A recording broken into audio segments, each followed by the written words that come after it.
ঢাকার বাইরের বাজারে আগের তুলনায় বাড়তি সবজি ও মাছের দাম বেড়েছে। সোনালী মুরগির দামও, তবে কমেছে ব্রয়লার মুরগির দাম। এছাড়া সমুদ্রে মাছ ধরার নিষেধাজ্ঞা তুলে নিলেও এখনো মাছের কাঙ্ক্ষিত সরবরাহ আসছে না বাজারে।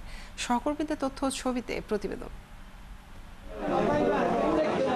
শুক্রবার চট্টগ্রাম নগরীর বাজারে দেখা গেছে গেল সপ্তাহের তুলনায় অনেকটাই বেড়েছে সবজির দাম। কাঁকরোল, করলা, বরবটি ১০০ টাকায়, ঝিঙ্গা, টমেটো ৮০ টাকায়, বেগুন ১২০ ও পটল ৬০ টাকায় বিক্রি হচ্ছে। বিক্রেতারা বলছেন, বৃষ্টির কারণে সরবরাহ কম হওয়ায় প্রতি কেজি সবজির দাম ২০ থেকে ৩০ টাকা বেড়েছে। এছাড়া সমুদ্রে মাছ ধরার নিষেধাজ্ঞা তুলে দিলেও এখনো মাছের কাঙ্ক্ষিত সরবরাহ নেই, তাই দাম বেশ চড়া। যে সবজি আমরা গত সপ্তাহে বিক্রি হয়েছে আপনার ৫০ থেকে ৬০ টাকা, এই সবজি এখন চলছে বর্তমানে ৮০ টাকা ১০০ টাকা করে কেজি। সিঙ্গেলের কারণে কিছু মাছ কম পড়তেছে, এই জন্য একটু মাছের রেটটা বেশি। এখানে একটু কোয়ালিটিটা ভালো, ওই জন্য এখানে দাম একটু বাড়তি থাকে। মনিটরিং করে ভোক্তা অধিকার যারা আছে তারা তো আসে না, তারা তো ঠিক মতো করলে হয়তো এই অবস্থা হয়েছে না। চট্টগ্রামে দেশি ও ব্রয়লার মুরগির দাম কমলেও বেড়েছে সোনালী মুরগির দাম। তবে সিলেটের বাজারে গেল কয়েক সপ্তাহের তুলনায় সবজির দাম একটু কম। শুক্রবার সকালে সিলেট নগরীর আম্বরখানা বাজার ঘুরে দেখা গেছে সবজি প্রতি কেজিতে ১০ থেকে ১৫ টাকা কমেছে। মোটামুটি কম আছে, সবকিছুই নাগালের ভিতরে আছে, মানুষ কিনে খাওয়ার মতো আর কি। বিক্রেতারা বলছেন, বাজারে সরবরাহ বেশি থাকায় সবজির দাম কম।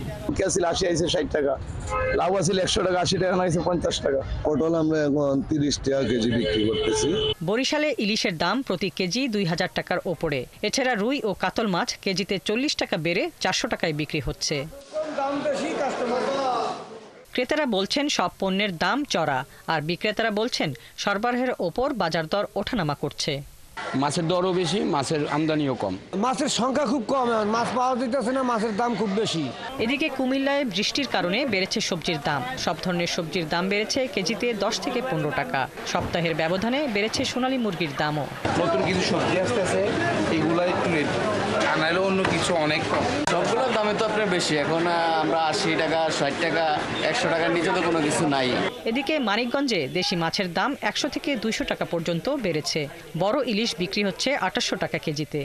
দেশি মাছের দাম তো অনেক বেশি বাড়া, আর এমনি যেগুলা চাষের মাছ আছে এগুলা অল্প কিছু ২০ থেকে ৩০ টাকা করে বাড়ছে আর কি। তেলি মাছ ৬০০ থেকে ৭০০ টাকা কেজি, এই মাছ ১৪০০ টাকা কেজি, এই ৮০০ টাকা কেজি। তবে বাজারে বেশিরভাগ সবজি বিক্রি হচ্ছে ৪০ থেকে ৬০ টাকায়। টমেটো ও গাজর বিক্রি হচ্ছে ১০০ থেকে ১৮০ টাকায়।